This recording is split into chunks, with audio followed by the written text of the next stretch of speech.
junk DNA. What we really should call it is the kingdom of heaven.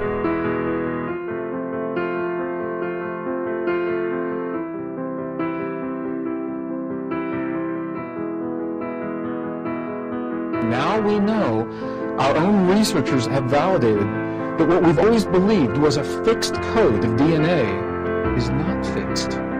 We live a variable code of DNA. It's like we came into this world with very specific parameters preset at the factory, if you will. Factory options. And as we come to terms with what life offers to us, we have the opportunity to turn on new patterns, to turn on new codes. It's clear that it is some kind of a language or code that is buried in junk DNA. Now, that information is what you and I and William and all of us are moving toward accessing. We will crack the code. And when you do totally crack the code, you literally change your body's nature. And it turns out the mind is what's above the genes.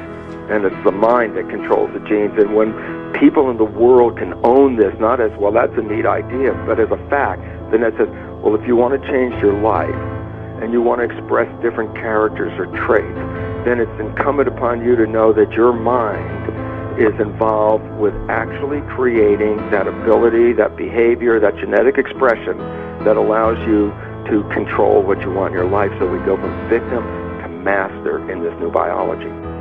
Within just recent years, through the HeartMath Institute, people like Dan Winter working with HeartMath, what has been discovered is this, is that there is a switch that turns off and turns on where those coding sites lie, and that the switch for that turning off and turning on is what we call emotion. And this is the first time that we've ever seen the patterns of emotion directly physically linked to human genetic material. So what I'm saying is this: when you look at the double helix, the green is the double helix of the DNA on this image.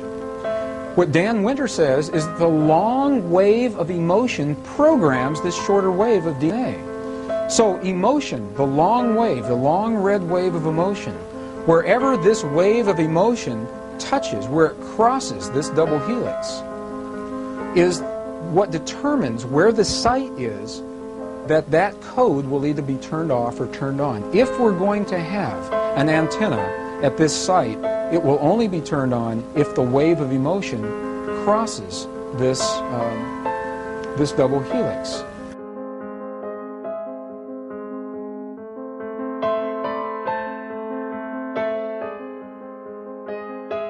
The reason, or one key reason, why the imposition of fear and the manipulation of fear has been imposed upon the human race all these thousands of years since this control began is because it comes from a level of knowledge that understands how these things work.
Your body is a mechanism that can take you back and forth in time and enable you to physically cross the universe. It is the most powerful piece of technology that has ever existed in this universe.